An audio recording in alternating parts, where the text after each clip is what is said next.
ఆదిలాబాద్ లోక్సభ స్థానం బీజేపీ కైవసం చేసుకుంది. అక్కడ వరుసగా 2 సార్లు గెలుస్తూ వస్తోంది. కానీ అక్కడ గెలిచిన ఎంపీల తీరు మాత్రం అందుకు భిన్నంగా ఉంటుందనేది ప్రస్తుతం నడుస్తున్న చర్చ.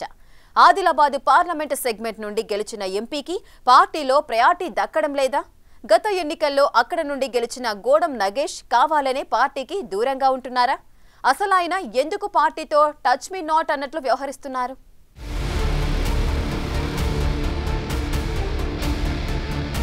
గోడం Nagesh Adilabad BJP MP parliament ఎన్నికలకు ముందు అనూహ్యంగా బీజేపీలో చేరి టికెట్ దక్కించుకుని విజయం సాధించారు. అంతవరకు ఓకే, కానీ ఎంపీగా ఎన్నికైన తర్వాత ఆయన ఎక్కడా కూడా పార్టీ కార్యక్రమాల్లో కనిపించటం లేదట.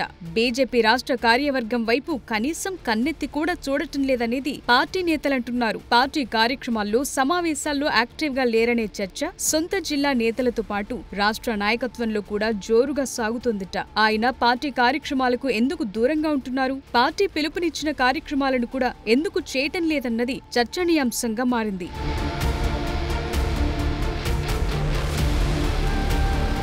గోడం నగేష్ కంటే ముందు ఆదిలాబాద్ నుంచి బీజేపీ ఎంపీగా గెలిచిన సోయం బాపురావు కూడా పార్టీతో అంటిముట్టనట్లుగానే వ్యవహరించారు. ప్రస్తుతం ఎంపీగా కొనసాగుతున్న గోడం నగేష్ సైతం అదే ధోరణి కొనసాగిస్తున్నారట. గత పార్లమెంట్ ఎన్నికల్లో సిట్టింగ్ ఎంపీగా ఉన్న సోయం బాపురావును కాదని పార్టీ చివరి క్షణంలో గోడం నగేష్ కి టికెట్ ఇచ్చారు. గతంలో టీఆర్ఎస్ ఎంపీగా పనిచేసిన గోడం నగేష్ ను పార్టీలోకి తీసుకుని బీజేపీ టికెట్ ఇవ్వడంతో పెద్ద రచ్చ జరిగింది. బీజేపీ రాష్ట్ర నాయకత్వం టికెట్లు అమ్ముకుంటోందన్న ఆరోపణలు అయినప్పటికీ సోయం బాపురావు యాక్టివ్ గా పార్టీలో పనిచేయటం లేదని, పార్టీ మారుతున్నారన్న నెపంతో ఆయన్ను తప్పించి బీఆర్ఎస్ నేత గోడం నగేష్ కు టికెట్ ఇవ్వడంతో సోయం బాపురావు బీజేపీకి గుడ్ బై చెప్పి కాంగ్రెస్ కండువా కప్పుకున్నారు.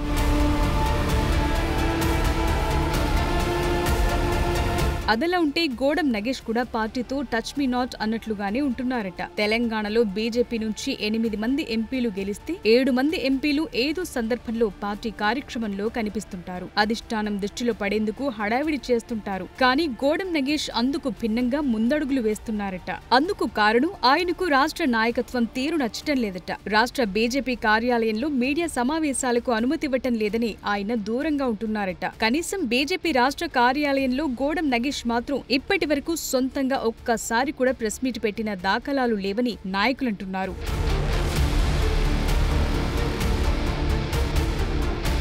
నేతల మధ్య జరుగుతున్న అంతర్గత కలహాలు, కొత్త పాత పంచాయతీలు, కేవలం ఒకే వర్గానికి వత్తాసు పలికే రాజకీయాలతో నగేష్ ఇబ్బందులు పడుతున్నారా అనే చర్చ సాగుతోందట. ఏదో అడపా దడపా తూతూ మంత్రంగా తప్పితే ఆయన పెద్దగా యాక్టివ్ గా లేరనే చర్చ ఆ పార్టీలో సాగుతోంది. పార్టీ కార్యక్రమాలు అటుంచితే కనీసం తన సొంత నియోజకవర్గంలో సమస్యలపై ఏనాడు రాష్ట్ర ప్రభుత్వాన్ని నిలదీసిన సందర్భాలు లేవని నేతలంటున్నారు. అటు పార్టీకి ఇటు స్థానిక ప్రజలకు అందుబాటులో లేకుండా ఉంటున్న గోడం నగేష్ తీరుపై సొంత పార్టీ నాయకత్వంతో పాటు స్థానిక ఎమ్మెల్యేలు సైతం అసంతృప్తి వ్యక్తం చేస్తున్నారట.